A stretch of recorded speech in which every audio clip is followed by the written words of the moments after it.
बिंदु प्रियंका गांधी वाड्रा के बारे में है। उन्होंने केरल के वायनाड लोकसभा सीट से उपचुनाव जीत लिया है और प्रियंका गांधी वाड्रा अपने भाई राहुल गांधी की जीत का रिकॉर्ड भी इस बार तोड़ चुकी है। प्रियंका गांधी वाड्रा 4,11,000 वोटों से जीती हैं, जबकि राहुल गांधी इसी साल वायनाड से 3,64,000 वोटों से जीते थे। उन्होंने अपने भाई को भी पीछे छोड़ दिया मार्जिन में। अब बड़ा सवाल यह है कि कहीं प्रियंका गांधी वाड्रा लोकसभा में भी राहुल गांधी को ओवरशैडो न कर दे। लोकसभा में अब गांधी परिवार के 3 सदस्य हो गए हैं, जिनमें राहुल गांधी और प्रियंका गांधी वाड्रा लोकसभा के सांसद होंगे और सोनिया गांधी राज्यसभा की सांसद होंगी। तो संसद में अब उनके 3 सदस्य हो गए और यहां आप देख सकते हैं आज उन्होंने कांग्रेस अध्यक्ष मल्लिकार्जुन खड़गे को लड्डू खिलाए और अपनी जीत का जश्न मनाया। छोटा है।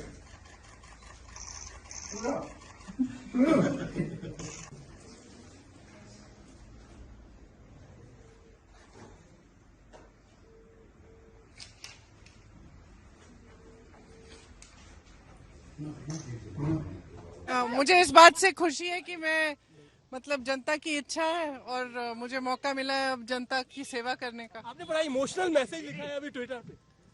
जी, क्योंकि बहुत प्यार मिला मुझे वायनाड में और परिवार वालों का साथ भी तो मिला। जी, वो तो हमेशा मिलता है। तो किसको सबसे ज्यादा आप क्रेडिट देंगे इस जीत का? राहुल जी को 5 साल उन्होंने जितना काम किया है वायनाड में, वो इसी का श्रेय है, उन्हीं को श्रेय है इस जीत का। कांग्रेस पार्टी में बड़ी संख्या में ऐसे लोग हैं और देश में भी बड़ी संख्या में ऐसे लोग हैं जो प्रियंका गांधी वाड्रा का सक्रिय राजनीति में आने का इंतजार कर रहे थे। वो राजनीति में तो आ गई, लेकिन इतने वर्षों से सिर्फ चुनाव प्रचार ही करती रहीं और उन्होंने कोई चुनाव खुद नहीं लड़ा और अब आखिर में वो लोकसभा की सदस्य आज बन गई हैं चुनाव जीतने के बाद। और अभी अभी आपने जो देखा, उनके चेहरे पर जो चमक आप देख रहे थे, वो खुशी आप सबने महसूस की होगी कि आज जब वो जीती हैं इस चुनाव को तो वो कितनी खुश हैं, कितनी प्रसन्न हैं। महाराष्ट्र से शुरुआत करते हैं। महाराष्ट्र में बीजेपी गठबंधन को प्रचंड बहुमत मिला। पहली बार ऐसा हुआ जब किसी गठबंधन ने 200 से ज्यादा सीटें जीती हैं। यह इतिहास बन गया। बीजेपी की महायुति को, यानी बीजेपी के गठबंधन को 288 में से 234 सीटें जीत मिली हैं, जो कुल सीटों का 80% है। इंडिया गठबंधन के महाविकास अघाड़ी को सिर्फ 48 सीटें मिली, जो कुल सीटों का लगभग 20% है। इसे आप महाराष्ट्र की जनता का नया 80-20 फॉर्मूला भी कह सकते हैं, 80 और 20 का फॉर्मूला। महाराष्ट्र की जनता ने 80% सीटें बीजेपी गठबंधन को दी हैं और सिर्फ 20% सीटें उन्होंने विपक्ष के कांग्रेस के गठबंधन को दी हैं। इससे आप समझ सकते हैं कि महाराष्ट्र की जनता की चॉइस क्या है, ये 80-20 नया फॉर्मूला। महाराष्ट्र में बीजेपी गठबंधन को लगभग 50% वोट मिले, जबकि इंडिया गठबंधन को 34% वोट मिले और दोनों गठबंधनों के बीच 16% का विशाल अंतर है, बड़ा अंतर है। 16% बहुत बड़ा अंतर होता है। एक नई पार्टी आ जाए इसमें, यह अंतर महाराष्ट्र में पूरी कांग्रेस पार्टी को मिले वोटों से भी 4% ज्यादा है। और इससे आप समझ सकते हैं कि महाराष्ट्र में विपक्षी दल बीजेपी गठबंधन के खिलाफ मुकाबले में दूर दूर तक थे ही नहीं, लेकिन हमारे देश के चुनावी पंडित इस बात को समझ नहीं पा रहे थे। महाराष्ट्र में लगातार तीसरी बार ऐसा हुआ जब बीजेपी ने 100 से ज्यादा सीटें जीती हैं। बीजेपी गठबंधन की 234 सीटों में से बीजेपी को अकेले 133 सीटें मिली, शिवसेना को 57 और एनसीपी को 41 सीटें मिली हैं। तो यह है पूरा टीम का ब्रेकअप। बीजेपी की जीत का स्ट्राइक रेट 89%, यानी कुल सीटों में से 89% सीटें बीजेपी ने जीती हैं। शिवसेना का 68% स्ट्राइक रेट और एनसीपी का 69% स्ट्राइक रेट रहा है। और यह देश में पहली बार है जब किसी राज्य के विधानसभा चुनाव में 3 पार्टियों के गठबंधन का औसत स्ट्राइक रेट लगभग 80% है और बीजेपी का तो लगभग 90% है। सोचिए, बीजेपी ने जितनी सीटें जीती उनमें से लगभग 90%, जितनी सीटों पर चुनाव लड़ा 90% जीत ली। बीजेपी की टीम में जितने भी खिलाड़ी थे, सब ने शानदार बैटिंग की, शानदार प्रदर्शन किया और सबसे शानदार प्रदर्शन खुद बीजेपी के इस पूरे इकोसिस्टम का है। बीजेपी ने 149 सीटों पर चुनाव लड़ा, जिसमें से उसने 133 सीटें जीती और यह बहुमत के लिए जरूरी 145 सीटों से सिर्फ 12 सीट कम है और बीजेपी का स्ट्राइक रेट है 89%। इसके अलावा बीजेपी ने पिछली बार से 28 सीटें इस बार ज्यादा जीती हैं। इसकी तुलना में इंडिया गठबंधन ने 288 में से सिर्फ 51 सीटें जीती। अभी तो 51 से भी कम हो गई हैं। इनमें भी सबसे ज्यादा 21 सीटें उद्धव ठाकरे की पार्टी ने जीती, 15 सीटें कांग्रेस ने और सिर्फ 10 सीटें शरद पवार की पार्टी ने जीती हैं। देख लीजिए कितनी बुरी हालत है। महाराष्ट्र में कांग्रेस का स्ट्राइक रेट सिर्फ 15% है, उद्धव ठाकरे की पार्टी का स्ट्राइक रेट सिर्फ 21% और शरद पवार का सिर्फ 12%। इन तीनों विपक्षी पार्टियों का यह अब तक का सबसे खराब प्रदर्शन है। पिछले चुनावों की तुलना में शरद पवार को 44 सीटों का नुकसान हुआ है। वो 54 सीटों से सीधे 10 सीटों पर आ गए। उनके जीवन का सबसे बुरा चुनाव है ये। इससे पहले उनकी पार्टी ने इससे बुरा प्रदर्शन कभी नहीं किया। उद्धव ठाकरे को 35 सीटों का नुकसान हुआ और वो सीधे 56 सीटों से 21 सीटों पर आ गए। उनका भी जीवन का सबसे बुरा चुनाव है।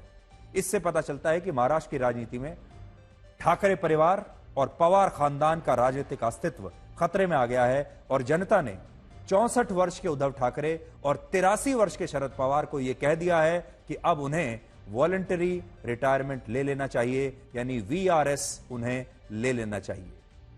शरद पवार लगातार कह रहे थे कि मेरा आखिरी चुनाव है, इस बार जनता मुझे वोट दे, लेकिन जनता ने आखिरी बार उनके आखिरी चुनाव में भी यह मौका उन्हें नहीं दिया। और कई बार ऐसा होता है कि जब बड़े बड़े खिलाड़ी, बड़े बड़े लोग अपनी आखिरी पारी खेलते हैं, वो सोचते हैं कि आखिरी पारी में भी सेंचुरी लगा दूं, लेकिन ऐसा हो नहीं पाता। और शरद पवार के साथ भी ऐसा हुआ। उन्होंने सोचा था कि वो सेंचुरी के साथ अपनी पारी समाप्ति की घोषणा करेंगे, लेकिन वो सिर्फ 10 रन बना पाए। याद कीजिए डॉन ब्रैडमैन के साथ भी ऐसा ही हुआ था, वो भी अपने आखिरी मैच में रन नहीं बना पाए थे। महाराष्ट्र के नतीजों में असली और नकली का फैसला अब हो चुका है। महाराष्ट्र में 51 सीटें ऐसी थी जहां एकनाथ शिंदे और उद्धव ठाकरे की शिवसेना के बीच सीधा मुकाबला था। इनमें 35 सीटें एकनाथ शिंदे की पार्टी ने जीत ली और सिर्फ 15 सीटें उद्धव ठाकरे की शिवसेना ने जीती। और आम जनता ने एकनाथ शिंदे की शिवसेना को अब असली शिवसेना मान लिया है। इसी तरह कुल 37 सीटें ऐसी थीं जहां शरद पवार और उनके भतीजे अजीत पवार की एनसीपी के बीच सीधी टक्कर थी।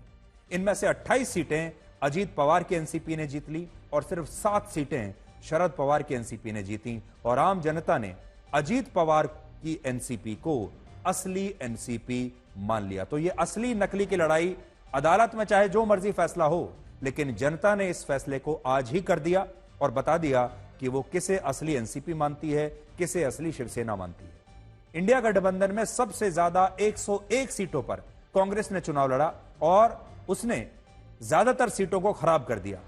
101 में से सिर्फ 15 सीटें कांग्रेस जीत पाई, जबकि पिछले चुनाव में उसने 44 सीटें जीती थी। कितनी सारी सीटें कांग्रेस ने खराब कर दी इस गठबंधन के लिए, यह आप अंदाजा लगा सकते हैं। 101 में से सिर्फ 15 सीटें जीती हैं। वोट परसेंट है सिर्फ 12%। इसके अलावा पिछली बार कांग्रेस का वोट शेयर था 15%, जो घटकर इस बार रह गया 12%। और जो इस गठबंधन की बुरी हालत हुई है उसमें कांग्रेस का बहुत बड़ा योगदान है, क्योंकि उन्होंने इतनी सारी सीटें खराब कर दी। क्रिकेट की भाषा में कहें तो कांग्रेस ने सबसे ज्यादा गेंद खेली और सबसे ज्यादा गेंदें बर्बाद की और रन सबसे कम बनाए। यह स्थिति तब हुई जब महाराष्ट्र में राहुल गांधी ने 7 रैलियां और एक बहुत बड़ी प्रेस कॉन्फ्रेंस की थी।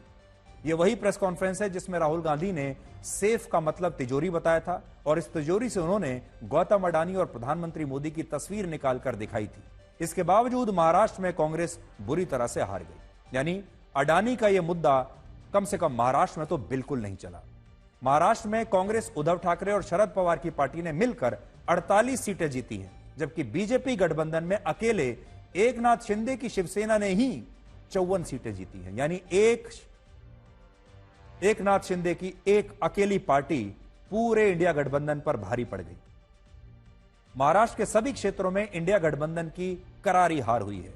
मराठवाड़ा की 47 में से 42 सीटें, विदर्भ की 60 में से 47, पश्चिम महाराष्ट्र की 70 में से 54 सीटें बीजेपी ने और उनके गठबंधन ने जीत ली, जबकि इन सभी क्षेत्रों में इंडिया गठबंधन ने सिर्फ 30 सीटें जीती। केवल मुंबई एक ऐसी जगह है जहां इंडिया गठबंधन ने थोड़ी सी टक्कर दी है। मुंबई की 36 में से 22 सीटें बीजेपी गठबंधन ने जीती और 14 इंडिया गठबंधन ने जीती है।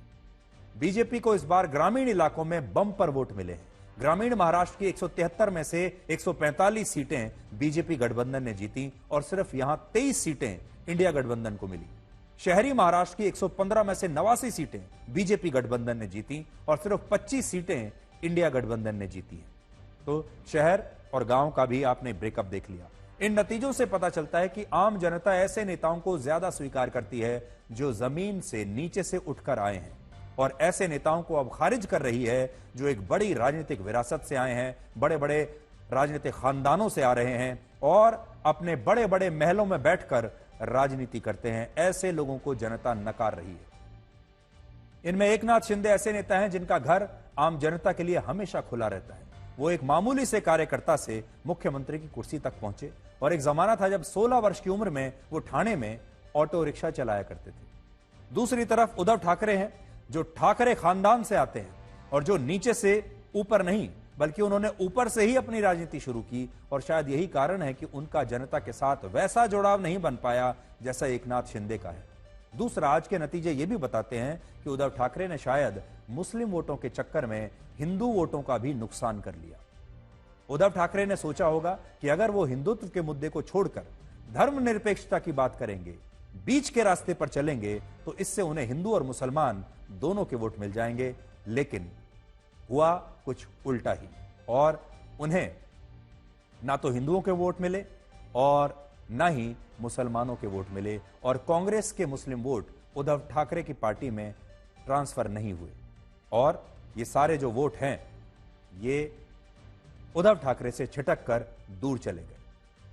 और जो हिंदू वोटर उनका हुआ करता था, जो बाला साहब ठाकरे के जमाने में उनका कोर वोटर माना जाता था, वो वोटर भी उन्हें छोड़कर चला गया। इससे यह पता चलता है कि जनता आज भी विचारधारा को देखती है। अगर आपने कुर्सी के लिए अपनी विचारधारा को बदल लिया है तो देश की जनता इसे पसंद नहीं करती, और उद्धव ठाकरे ने कुर्सी के लिए अपनी विचारधारा को बदल लिया था। यानी सत्ता पाने के लिए जो गठबंधन होते हैं वो जनता को पसंद नहीं होते। जनता आज भी विचारधारा जरूर देखती है। इस बार ज्यादातर हिंदू वोटर्स ने एकजुट होकर बीजेपी के पक्ष में वोट डाला, और बीजेपी ने एक है तो सेफ है का जो नारा दिया, वो नारा महाराष्ट्र में सुपरहिट हो गया। बटेंगे तो कटेंगे का जो नारा दिया उसका भी असर पड़ा। लेकिन इसमें दोनों में फर्क यह है कि बटेंगे तो कटेंगे जो नारा है ये नेगेटिव नारा है, ये नकारात्मक नारा था, और एक है तो सेफ हैं ये सकारात्मक नारा था, ये पॉजिटिव नारा था। महाराष्ट्र में कुल 22 सीटें ऐसी हैं जहां मुस्लिम वोटर्स की संख्या 25% से ज्यादा है, और इन सीटों पर हिंदुओं के वोट बंटने से बीजेपी ज्यादातर चुनावों में हार जाया करती थी। लेकिन इस बार ऐसा नहीं हुआ। इस बार इन 22 सीटों में से बीजेपी गठबंधन ने 10 सीटें जीती और इंडिया गठबंधन ने 11 सीटें जीती। सोचिए, जिन जगहों पर मुस्लिम वोटर 25% से ज्यादा हैं वहां भी बराबर की टक्कर है। और इनमें भी भिवंडी पश्चिम की जिस सीट पर 50% मुस्लिम वोटर्स हैं, अंधेरी वेस्ट में 27% मुस्लिम वोटर्स, बांद्रा वेस्ट में 23% मुस्लिम वोटर, वहां भी बीजेपी जीत गई। और बीजेपी को यह जीत इसलिए मिली क्योंकि इन सीटों पर हिंदू वोट एक हो गए, विभाजित नहीं हुए। इनमें अंधेरी वेस्ट वही सीट है जहां से बाबा सिद्दीकी विधायक थे जिनकी पिछले महीने हत्या हो गई, और इस हत्याकांड में गैंगस्टर लॉरेंस बिश्नोई का नाम आया था, और सलमान खान भी इसी अंधेरी वेस्ट सीट के वोटर हैं, वो भी वोट डालने के लिए यहां पर आए थे। लेकिन यह सीट भी वो हार गए। दूसरा, जिन सीटों पर मुस्लिम बहुसंख्यक हैं और हिंदू अल्पसंख्यक हैं वहां बीजेपी और उसके सहयोगी दलों को ना के बराबर वोट मिलते हैं, और इस बार ऐसी 5 सीटों पर विपक्षी दलों को ही जीत मिली है। असदुद्दीन ओवैसी की पार्टी ने पिछली बार 2 सीटें जीती, इस बार उन्हें 1 सीट मिली, और इस सीट का नाम है मालेगांव सेंट्रल। इस सीट पर 78% मुस्लिम वोटर हैं और 18.5% हिंदू, और ओवैसी की पार्टी ने यह सीट सिर्फ 75 वोटों से जीती है, जिसमें जो पोस्टल वोट हैं जो उनकी गिनती होनी अभी बाकी है। इससे यह पता चलता है कि मुस्लिम बाहुल सीटों पर भी मुसलमानों के वोट बटे हैं, और उससे विपक्षी दलों के बीच एक कड़ा मुकाबला हो रहा है। तो पहले हम बात कर रहे थे हिंदू वोट जो है वो बट रहे हैं, लेकिन इस बार महाराष्ट्र में मुस्लिम वोट भी बट गए। एक और एम फैक्टर है और वो है महिलाओं का फैक्टर। पिछली बार के मुकाबले इस बार महिलाओं ने 6% ज्यादा वोटिंग की और इसी वोटिंग ने महाराष्ट्र के चुनावों को पलट कर रख दिया। बीजेपी ने लोकसभा चुनाव में हुए नुकसान के बाद महाराष्ट्र में लाड़की बहन नाम की योजना शुरू की थी, जिसके तहत 21 से 65 साल की महिलाओं को हर महीने 1,500 रुपए देने का ऐलान हुआ। और जब महिलाओं में ये योजना सुपरहिट हो गई तो बीजेपी ने अपने घोषणा पत्र में 1,500 रुपए को बढ़ाकर इसे 2,100 रुपए करने का वादा कर दिया, जिससे बीजेपी को महिलाओं के बम्पर वोट मिल गए। इसलिए ये जो लाभकारी योजनाएं होती हैं, जिनमें पैसा दिया जाता है घर बैठे, ये योजनाएं बड़े काम आती है। इसके अलावा महाराष्ट्र में महिलाओं को इस योजना की आखिरी किश्त दिवाली से ठीक एक दिन पहले भेजी गई थी, जब महाराष्ट्र में चुनाव प्रचार चल रहा था। महाराष्ट्र में बीजेपी गरीब महिलाओं को सालाना 3 गैस सिलेंडर मुफ्त में दे रही है और उसने गरीब किसानों के बिजली के बिल भी माफ कर दिए, जिससे उसे चुनावों में बहुत फायदा हुआ है। इस फैक्टर को आप भूलिएगा नहीं। हर राज्य में जिस पार्टी ने इस तरह की जो योजनाएं हैं, जिन्हें आप रेवड़ी भी कहते हैं, जिस पार्टी ने ज्यादा रेवड़ियां बांट दी, वो पार्टी फायदे में जरूर रहती है। चाहे अभी आप देखिएगा झारखंड में भी यही हो रहा है, दिल्ली में अरविंद केजरीवाल के साथ भी यही हो रहा है, हिमाचल प्रदेश में कांग्रेस ने भी ऐसे ही चुनाव जीता। आज महाराष्ट्र में नरेंद्र प्लस देवेंद्र की भी चर्चा हो रही है, जिसमें एक तरफ प्रधानमंत्री नरेंद्र मोदी हैं और उनके साथ हैं देवेंद्र फडणवीस। नरेंद्र प्लस देवेंद्र का जो फॉर्मूला है ये चल गया और देवेंद्र फडणवीस इस जीत के मैन ऑफ द मैच हैं। अब महाराष्ट्र की राजनीति में देवेंद्र फडणवीस का कद और बढ़ जाएगा, देश की राजनीति में भी उनका कद बढ़ेगा। अब बड़ी बात यह है कि क्या वो अगले मुख्यमंत्री बनेंगे।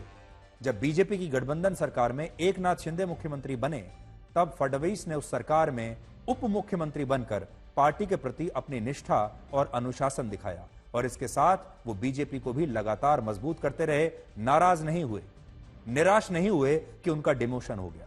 इसलिए वो लगातार मेहनत करते रहे और अब उनका समय आया है और हो सकता है कि पार्टी उन्हें अगला मुख्यमंत्री बना दे। बीजेपी की अच्छी बात यह है कि उसके नेता किसी भी बड़े पद पर पहुंच जाएं, वो अपनी जमीन को नहीं छोड़ते, कार्यकर्ताओं से जुड़े रहते हैं, मेहनत करते रहते हैं और अनुशासन में रहते हैं।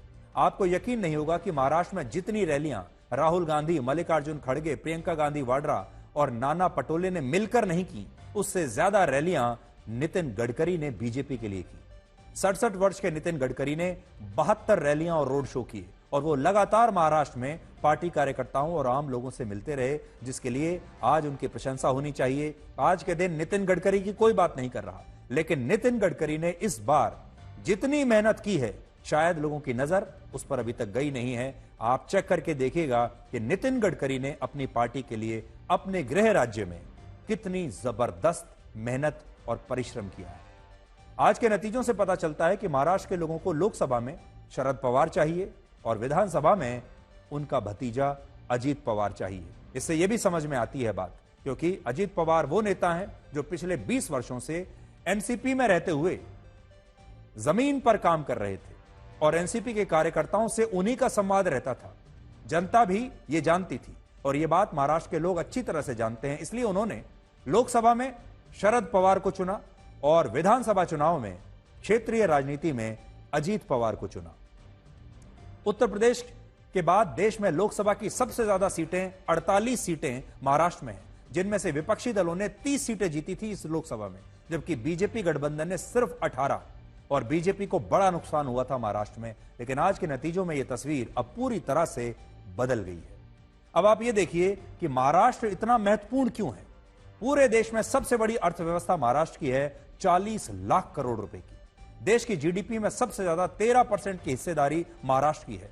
एशिया महाद्वीप में सबसे ज्यादा अरबपति महाराष्ट्र के मुंबई शहर में रहते हैं और इस मामले में मुंबई चीन के बीजिंग से भी ज्यादा आगे है।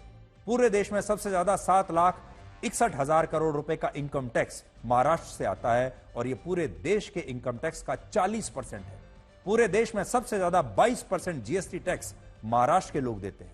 मुंबई में भारत का स्टॉक मार्केट है, मुंबई में फिल्म इंडस्ट्री है, रिजर्व बैंक ऑफ इंडिया है और मुंबई भारत की आर्थिक राजधानी है।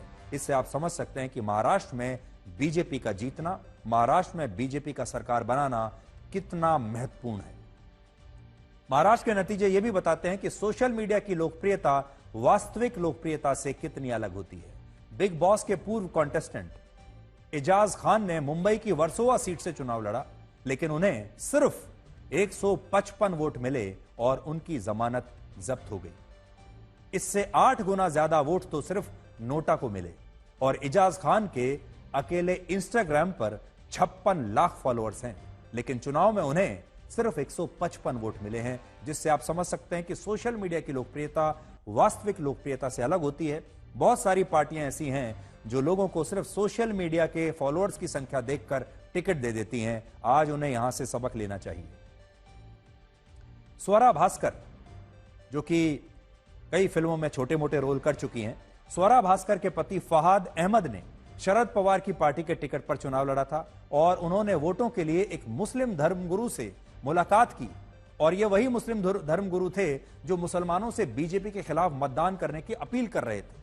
उन्होंने उनसे मिले, फोटो खींची, उनसे अपील करवाई कि सारे मुसलमान इन्हें वोट दें और इस अपील के बावजूद वो महाराष्ट्र की अणुशक्ति नगर सीट पर चुनाव हार गए और स्वरा भास्कर का पूरा की पूरा भाषण जो उन्होंने दिया था, उनका पूरा कैंपेन में हिस्सा लेना, मुस्लिम धर्मगुरुओं के साथ फोटो खिंचवाना, सांप्रदायिकीकरण इसको सांप्रदायिक बना लेना, कुछ काम नहीं आया। राज ठाकरे के बेटे अमित राज ठाकरे भी माहिम सीट से चुनाव हार गए और वो तीसरे स्थान पर रहे। उन्हें 24% वोट मिले और जनता ने राज ठाकरे के बेटे को भी चुनावों में हरा दिया। यह राज ठाकरे के लिए एक बहुत बड़ा संदेश है। महाराष्ट्र में कांग्रेस, उद्धव ठाकरे और शरद पवार ने मिलकर 48 सीटें जीती हैं, सिर्फ 48, और इतनी सीटों से ये पार्टियां केवल एक ही नेता को राज्यसभा के लिए चुनाव चुनकर भेज सकते हैं। यानी इतनी सीटों पर इन सारी पार्टियों की एक राज्यसभा की सीट बनती है।